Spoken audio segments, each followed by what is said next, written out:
नमस्कार, मैं हूं दीपांशी पुहाल और आप मेरे साथ देख रहे हैं उदय न्यूज लाइव। आइए रुक करते हैं कुछ खास खबरों की ओर। क्रिसमस की पूर्व संध्या टेलीविजन के सबसे मनोरंजक अभिनेता सुनील ग्रोवर ने सत्वा स्काइबर में दर्शकों का मन मोहा। डॉक्टर मशहूर गुलाटी और गुत्थी के नाम से प्रसिद्ध सुनील ग्रोवर ने क्रिसमस ईव शो में धूम मचाई। लोकप्रिय stand up comedian Sunil Grover, जिन्होंने पहले कॉमेडी नाइट्स विद कपिल में गुत्थी के रूप में अपनी अनोखी भूमिका के लिए नाम कमाया, फिर द कपिल शर्मा शो में डॉक्टर मशहूर गुलाटी की भूमिका के लिए जाने गए। वो चंडीगढ़ शहर में पहुंचे।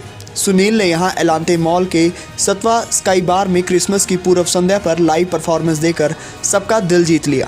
सुनील को Gabbar is back, the legend of Bhagat Singh और भारत जैसी बॉलीवुड फिल्मों में भी देखा गया है और सराहा गया है। उन्होंने कहा कि चंडीगढ़ आना हमेशा ही मेरे लिए एक खुशी की बात रही है। जिस तरह इन्नियां सारी इंडस्ट्रीज़ सफ़र कर रही हैं, सब असी भी सफ़र किया है, बहुत दुनिया ने ही माड़ा टाइम देखा है। उस तरह जो रेस्टोरेंट इंडस्ट्री हैगी है दोबारा फिर खड़े होने की कोशिश कर रही है ताकि लोग आन एक बारी फिर वो चीज़ां शुरू होन जो पहला सीगियां। ते इस ਲਈ ਸਾਰੇ ਆਪਾਂ ਮਿਲ ਜੁਲ ਕੇ ਇਕੱਠੇ ਹੋ ਕੇ ਇਦਾਂ ਦੀ ਇੱਕ ਵਾਰੀ ਫੇਰ ਲੋਕਾਂ 'ਚ ਮੈਸੇਜ ਪਹੁੰਚਾਉਣ ਦੀ ਕੋਸ਼ਿਸ਼ ਹੈ ਕਿ ਚੀਜ਼ਾਂ ਖੁੱਲ ਰਹੀਆਂ ਹੌਲੀ ਹੌਲੀ। ਹਾਲਾਂਕਿ ਲਿਮਿਟਡ ਤਾਦਾਦ ਹੈ, ਗਾਈਡਲਾਈਨਸ ਫੋਲੋ ਕੀਤੀਆਂ ਜਾਂਦੀਆਂ ਉਹਨਾਂ ਦੇ ਮੁਤਾਬਕ, ਲੇਕਿਨ ਚੀਜ਼ਾਂ ਨੇ ਅੱਗੇ ਤਾਂ ਵਧਣਾ ਹੀ ਹੈ ਨਾ, ਹੈ ਨਾ, ਗਾਈਡਲਾਈਨਸ ਨੂੰ ਫੋਲੋ ਕਰਦੇ ਹੋਏ। ਤੇ ਇਹੀ ਮੈਸੇਜ ਹੈ ਸਭ ਨੂੰ ਕਿ ਇਹ ਰੈਸਟੋਰੈਂਟ ਇੰਡਸਟਰੀ ਹੁਣ ਅੱਗੇ ਵਧਣੀ ਚਾਹੀਦੀ। ਸਾਲ 2021 ਤੋਂ ਕੀ ਐਕਸਪੈਕਟੇਸ਼ਨਸ ਨੇ, ਪਲੱਸ ਜਿਹੜਾ ਮੁੱਦਾ ਚੱਲ ਰਿਹਾ ਕਿਸਾਨਾਂ ਦਾ, ਉਹਨਾਂ ਬਾਰੇ ਕੀ ਕਹਿਣਾ ਚਾਹੋਗੇ? ਦੇਖੋ ਜੀ, ਜਿਹੜਾ 2021 ਤੋਂ ਐਕਸਪੈਕਟੇਸ਼ਨ ਮੇਰੀਆਂ ਸੇਮ ਹੀ ਹੈਗੀਆਂ ਜਿਹੜੀ 2020 ਚੋਂ, ਕਿਉਂਕਿ ਮੇਰੀ ਕੋਈ ਐਕਸਪੈਕਟੇਸ਼ਨ ਪੂਰੀ ਨਹੀਂ ਹੋਈ 2020 ਤੋਂ, ਤੇ ਉਹ ਸੇਮ ਹੀ ਐਕਸਪੈਕਟੇਸ਼ਨਸ ਹੈ ਅੱਗੇ 2021 ਹੈ, ਉੱਥੇ ਲੈ ਕੇ ਜਾ ਰਹੇ ਹਾਂ ਜੀ। ਤੇ ਬਾਕੀ ਅੱਜ ਸ਼ਾਮ ਨੂੰ ਇੱਥੇ ਪ੍ਰੋਗਰਾਮ ਹੈ ਸਤਵਾ ਸਕਾਈ ਬਾਰ 'ਚ, ਐਲਾਂਟੇ ਮਾਲ 'ਚ, ਤੇ मैं इतने आई गिद्धा पावांगा जी। इन्होंने अंग्रेजी गाने भी बजाने, पंजाबी बजाने, हिंदी बजाने, पर मैं गिद्धा ही पाना, कोई मर्जी गाना बजा लो। है जी शाम ਨੂੰ ਹਾਂਜੀ ਤੁਸੀਂ ਦੱਸੋ, ਮੈਂ ਰਾਤ ਨੂੰ ਵੀ ਆ ਜਾਵਾਂਗਾ। ਸਰ ਇੱਕ ਕੁਐਸਚਨ ਸੀਗਾ ਸਰ, ਬਹੁਤ ਟਾਈਮ ਤੋਂ ਸਾਰੇ ਫੇਵਰੇਟ ਤੁਹਾਡੇ ਸਾਨੂੰ ਕੁਐਸਚਨ ਆਇਆ, ਇੱਕ ਹਜ਼ਾਰ ਕੁਐਸਚਨ ਇਹ ਪੁੱਛਿਆ ਗਿਆ ਕਿ ਗੁੱਥੀ ਕਦੋਂ ਆਏਗੀ ਦੁਬਾਰਾ। ਅਜੇ ਤਾਂ ਕੋਈ ਇਦਾਂ ਦਾ ਵਿਚਾਰ ਨਹੀਂ, ਪਲਾਨ ਨਹੀਂ ਹੈਗਾ, ਕੋਈ ਚੀਜ਼ਾਂ ਤੇ ਲਾਈਨਡ ਅਪ ਨਹੀਂ ਹੈਗੀਆਂ, ਪਰ ਕੁਝ ਹੋਰ ਚੀਜ਼ਾਂ ਆਣਗੀਆਂ। ਤੇ ਮੇਰਾ ਵੀ ਅਜੇ ਕੋਈ ਸ਼ੋਅ ਕੋਈ ਪਲੈਨਿੰਗ ਨਹੀਂ ਹੈਗੀ, ਇੱਕ ਦੋ ਵੈਬ ਸੀਰੀਜ਼ ਆ ਰਹੀਆਂ ਤੇ ਮੈਂ ਜਲਦੀ ਤੁਹਾਡੇ ਨਾਲ ਡਿਟੇਲ ਸ਼ੇਅਰ ਕਰਾਂਗਾ। ਹੁਣ ਇੱਕ ਫਿਲਮ ਆ ਰਹੀ ਹੈ ਵੈਬ ਸੀਰੀਜ਼ ਐਮਾਜ਼ਨ ਪ੍ਰਾਈਮ ਤੇ, ਤਾਂਡਵ, ਉਹ ਵੀ ਆਏਗੀ। ਕਾਮੇਡੀ ਨਹੀਂ ਹੈਗੀ ਜੀ ਉਹ, ਅਗਰ ਤੁਸੀਂ ਉਹਦਾ ਟੀਜ਼ਰ ਆਇਆ ਉਹ ਵੇਖਣਾ, ਕੁਝ ਪੋਲੀਟੀਕਲ ਹੈਗਾ। ਹਾਂਜੀ ਸੋ ਸਰ ਮੈਂ ਹੁਣੇ ਦੱਸ ਦੂੰਗਾ ਤਾਂ ਵੇਖਣਾ ਹੀ ਨਹੀਂ ਤੁਸੀਂ, ਪਰ ਉਹਨਾਂ ਨੇ ਮੈਨੂੰ ਮਤਲਬ ਇਦਾਂ ਦਾ ਕੈਰੈਕਟਰ ਹੈ ਕਿ ਮੈਂ ਉਹਦੀ ਸਾੜੀ ਨਹੀਂ ਪਾਈ ਹੋਈ, मैं दाढ़ी ला के आया। Sir I am from my FM and ये पर एक आपसे चीज़ पूछनी है, बहुत इंपॉर्टेंट क्वेश्चन है। आपके हस्बैंड आपको प्यार क्यों नहीं करते? इनको आता ही नहीं है। तो आपने अभी तक सिखाया नहीं? इनको पता ही नहीं है, सीखने के बाद भी नहीं। पूरा गाना शाम में सुन रहे हैं। अच्छा, एक और चीज़ पूछनी है कि आप इतने सारे एक्टर्स की मिमिक्री करते हो। आई नो कि शाहरुख खान ने आपको अपलॉड भी किया हुआ है। सो कोई ऐसा एक्टर था कभी जो बहुत गुस्सा हो गया कि अरे मेरी मिमिक्री ऐसे कैसे? आपको गुस्से वालों में बड़ा इंटरेस्ट है? नहीं, मतलब कॉमेडी तो मैं आपको देखती हूँ ना, कॉमेडी के लिए। नहीं, ऑफ कोर्स ऐसे नहीं, मेरे साथ अभी ऐसा मौका फॉर्चुनेटली नहीं आया। फॉर्चुनेटली तो मैं आपको एक छोटा सा चैलेंज कर सकती हूँ। हाँ, मैं करते हैं बंदे पहले चैलेंज करते हैं। एक लास्ट क्वेश्चन। बोलो बोलो बोलो। हाँ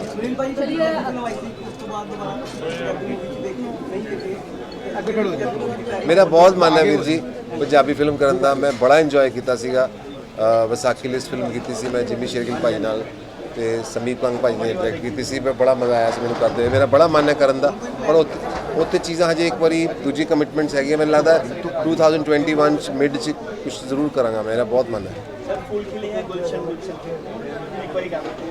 ਉਹ ਮੈਂ ਸ਼ਾਮ ਨੂੰ ਕਰਾਂਗਾ ਨਾ।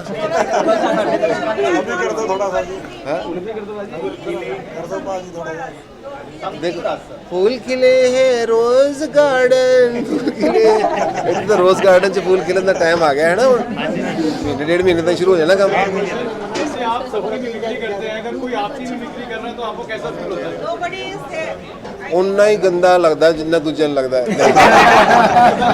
नहीं मैं मिमिक्री जैसा कोई करता है चंगे करता तो चंगा ही लगता है, क्योंकि कोई जो बंदा थोड़ी थोड़ी नकल करता है, मिमिक्री करता है ना, वो थोड़ा ऐसा मतलब प्यार करता है, ਉਹ ਤੁਹਾਨੂੰ ਆਪਣੇ ਅੰਦਰ ਵਸਾਉਂਦਾ, ਫਿਰ ਉਸ ਤੋਂ ਬਾਅਦ ਹੀ ਕਰਦਾ, ਵਰਨਾ ਬਿਨਾ ਪਿਆਰ ਦੇ ਕੋਈ ਨਹੀਂ ਕਰਦਾ। ਤੇ ਆਈ ਥਿੰਕ ਇਹ ਪਿਆਰ ਨੂੰ ਇਜ਼ਹਾਰ ਕਰਨ ਦਾ ਇੱਕ ਆਰਟਿਸਟਿਕ ਤਰੀਕਾ ਹੈ। शिरोमणि अकाली दल डेमोक्रेटिक ने उजागर किया करोड़ों का जमीनी घोटाला। आइए जानते हैं क्या है पूरा मामला। श्रोमणी अकाली दल डेमोक्रेटिक के मुख्य प्रवक्ता बीरविंदर सिंह ने आज करोड़ों रुपए के एक भूमि घोटाले का पर्दाफाश किया। उन्होंने कहा कि कुछ समय पहले जेसीटी ने मोहाली में सरकार से 32 एकड़ ज़मीन ली थी, लेकिन अब उसने यह ज़मीन किसी दूसरी कंपनी को दे दी है, जिसने ज़मीन पर प्लॉट भी काटने शुरू कर दिए हैं। और पहले यह भूमि पंजाब सरकार के अर्थ संस्थान इन्फोटेक के स्वामित्व में थी, लेकिन अब यह ज़मीन एक निजी कंपनी द्वारा सैकड़ों करोड़ में बेची जा रही है। केवल 45 करोड़ रुपए खर्च कर यह कंपनी 500 करोड़ रुपए से अधिक कमाने के लक्ष्य को लेकर चल रही है। 500 करोड़ रुपए के अधिक कमाने के लक्ष्य को लेकर चल रही है। इंडस्ट्रीयल यूनिट सी JCT, ਇਹਨੂੰ 31 ਏਕੜ ਜ਼ਮੀਨ 1984 ਵਿੱਚ ਸਰਕਾਰ ਵੱਲੋਂ ਅਲਾਟ ਕੀਤੀ ਗਈ ਸੀ। ਬਾਅਦ ਵਿੱਚ ਇਹ ਯੂਨਿਟ ਸਿੱਖ ਹੋ ਗਿਆ ਤੇ ਬੰਦ ਹੋ ਗਿਆ। ਸਰਕਾਰ ਨੇ ਇਸ ਦਾ ਲਿਕੁਇਡੇਟਰ ਮੁਕਰਰ ਕਰ ਦਿੱਤਾ।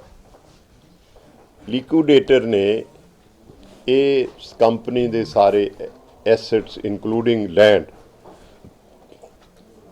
ਉਹ ਐਸੈਟ ਮੈਨੇਜਮੈਂਟ ਕੰਪਨੀ ਦੇ ਹਵਾਲੇ ਕਰ ਦਿੱਤੇ। ਐਸੈਟ ਮੈਨੇਜਮੈਂਟ ਕੰਪਨੀ ਨੇ ਅੱਗੋਂ ਇਹ ਮੈਂ ਤੁਹਾਡੇ ਅੱਗੇ ਦਿੱਤਾ, ਇਹ ਇੱਕ ਬਰੋਸ਼ਰ ਹੈ। ਇਹ ਕੰਪਨੀ ਹੁਣ ਉਸ ਦੇ ਅੱਗੇ ਪਲਾਟ ਵੇਚ ਰਹੀ ਹੈ।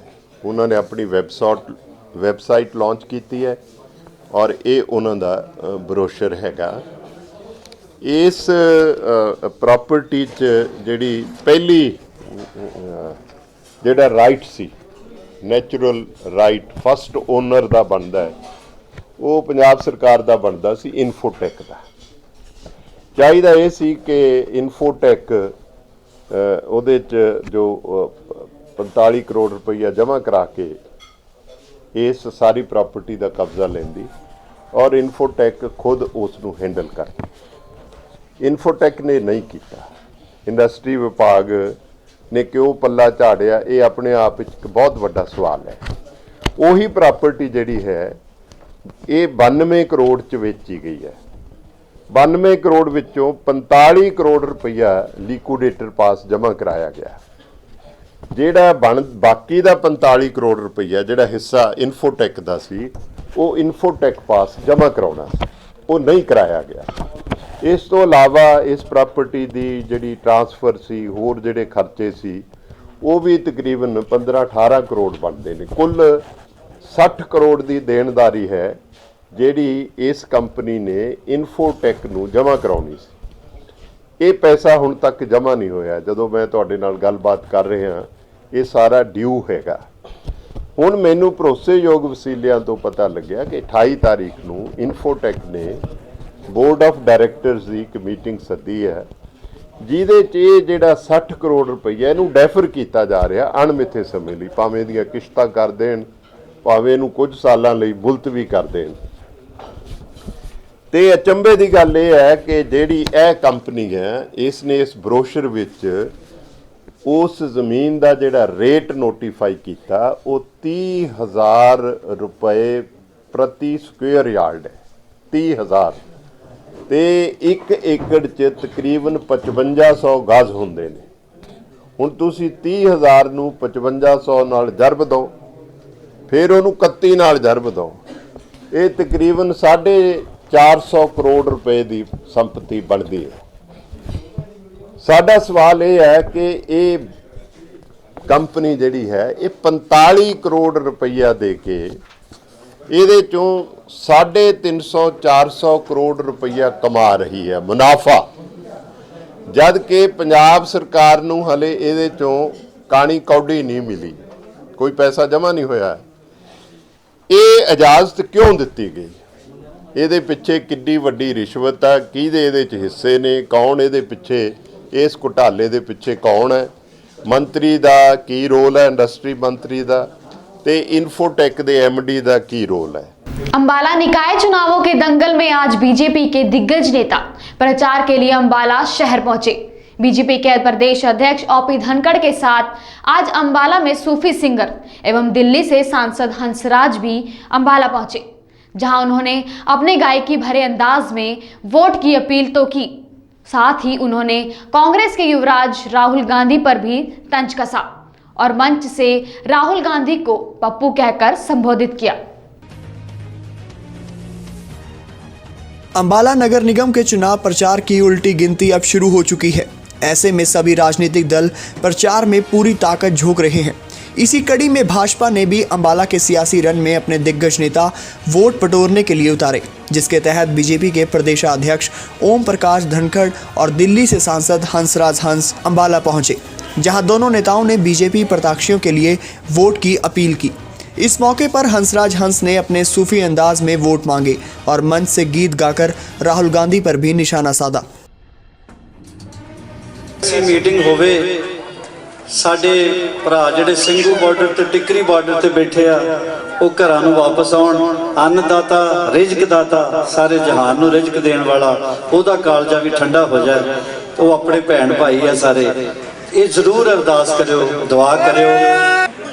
ਇਹ ਜੋ ਸਿੱਲੀ ਸਿੱਲੀ ਆਉਂਦੀ ਏ ਹਵਾ ਤੇ ਪੱਪੂ ਕਿਤੇ ਰੋਂਦਾ ਹੋਵੇਗਾ। पप्पू की मां रही चुप ओनू करवा पार्लीमेंट च आउंदा मोबाइल ना खेडन लग पैंदा जदे मां दा इधर लग के सौ जांदा हुज्जा मारदी है गोलियां मारदी उठ पार्लीमेंट लगी है। मैं कहा कि न्याणे वाली नर्सरी पार्लीमेंट भी बना दो इहदे लई। वैसे भी बीजेपी नूं तां असीं तां भरावा ओहदे लई मन्नतां मंनदे हां, उहनूं तंदरुस्ती दवे मालिक, लंबी उम्र अता फरमाए। जिथों ओहदे पे दे पुੱਤ दे पैर पै जांदे उत्थे बीजेपी जिੱਤ ਜਾਂਦੀ है। इस करके साडे लई तां ठीक ही है, ओके रिपोर्ट ही है। तो कहते ये जो सिल्ली सिल्ली आउंदी है हवा किते कोई रोंदा होवेगा। जेड़ा कमल नूं नहीं पाउंदा वोट ओहिओ किते रोंदा होवेगा। फिर पछताउंदा होवेगा, ओ फिर पछताउंदा होवेगा। मेरी गल तुसी मन लैनी, मेरी गल तुसी मन लैनी। 27 तारीख नूं जाके कमल फुल दी एक चुम्मी लैनी। इसी के साथ अब मुझे दीजिए इजाजत, फिर मिलेंगे कुछ खास खबरों के साथ। नमस्कार।